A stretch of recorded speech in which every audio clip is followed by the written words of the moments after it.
बड़ी खबर, सरकार के साथ असहयोग कर रहे अफसर। ये उत्तर प्रदेश के आज की सबसे बड़ी खबर आपको बता रहे हैं। सरकार के साथ असहयोग कर रहे हैं अफसर। सरकार की योजनाओं पर अफसर नॉन सीरियस हैं। 47 सीनियर आईएएस ने अपनी रिपोर्ट तक नहीं दी है। ये देखिए, चौंकाने वाली बात सामने आ रही है कि 47 सीनियर आईएएस अफसर हैं जिन्होंने अपनी रिपोर्ट तक नहीं दी है। जिलों में भ्रमण और समीक्षा की रिपोर्ट नहीं दी गई। असहयोग का ये सिलसिला अगस्त से ही चालू है। 75 जिलों में सीनियर आईएएस अफसरों की ड्यूटी लगी है। महीने में सिर्फ एक बार जिले में जाना होता है। इस काम में भी सरकार के साथ असहयोग कर रहे हैं सीनियर अफसर, ये जानकारी मिल रही है। 75 जिलों में सीनियर आईएएस की ड्यूटी लगी है। महीने में सिर्फ एक मरतबा इनको जाना होता है और इस काम में भी सरकार के साथ असहयोग कर रहे हैं। और इसी पर मेरे सहयोगी अभिषेक पांडे राजधानी लखनऊ से लाइव जुड़ चुके हैं। अभिषेक, बेहद चौंकाने वाली खबर है कि सरकार को असहयोग कर रहे सीनियर अफसर।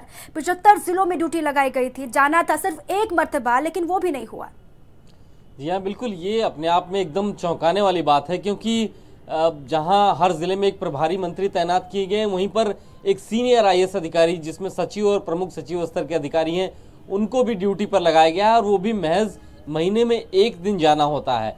लेकिन उस काम में भी भयंकर लापरवाही सामने आ रही है। तमाम ऐसे प्रमुख सचिव हैं, तमाम ऐसे सचिव हैं, ऐसे प्रभारी आईएएस अधिकारी हैं जिलों के, जिन्होंने अपनी रिपोर्ट अभी तक नहीं सौंपी है। अगस्त से ही ये सिलसिला चला आ रहा है। हालांकि इसके पीछे तमाम अधिकारी ये बता रहे हैं कि उनके पास काम बहुत है और काम की बोझ की वजह से, अतिरिक्त कामों की वजह से ये रिपोर्ट नहीं भेजी गई है। लेकिन एक लापरवाही, क्योंकि शासन की जो मंशा है, सरकार की जो मंशा है कि बेहतर पारदर्शिता के साथ बेहतर काम हो, जिले स्तर पर शासन की योजनाएं लागू हों, उसमें पारदर्शिता लाने के लिए ही सीनियर आईएएस अधिकारियों को जिलों की जिम्मेवारी दी गई थी। लेकिन वो काम नहीं हो रहा। इसका मतलब साफ है कि पारदर्शिता और जो शासन की मंशा है उसके साथ खिलवाड़ हो रहा है।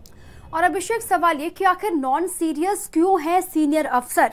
क्योंकि ये सिर्फ अभी की बात नहीं है, खुलासा अभी हुआ है, लेकिन जो ये चल रहा था मामला वो अगस्त से चल रहा था और अक्टूबर तक महज 28 जिलों की जो रिपोर्ट है वो सौंपी गई है। और दिसंबर को तो छोड़ ही दीजिए, क्योंकि दिसंबर का तो जिक्र ही कहीं नहीं है। देखिए, बहुत सीधी सी बात है, जो आईएएस अफसर हैं जिनको जिलों का प्रभारी बनाया गया है, उसमें ज्यादातर काफी सीनियर हैं, प्रमुख सचिव स्तर के हैं और लखनऊ में बैठ के, शासन में बैठ करके उनको काम करने में ज्यादा मजा आ रहा है। जिलों का दौरा करने में उनको शायद परेशानी भी हो रही होगी।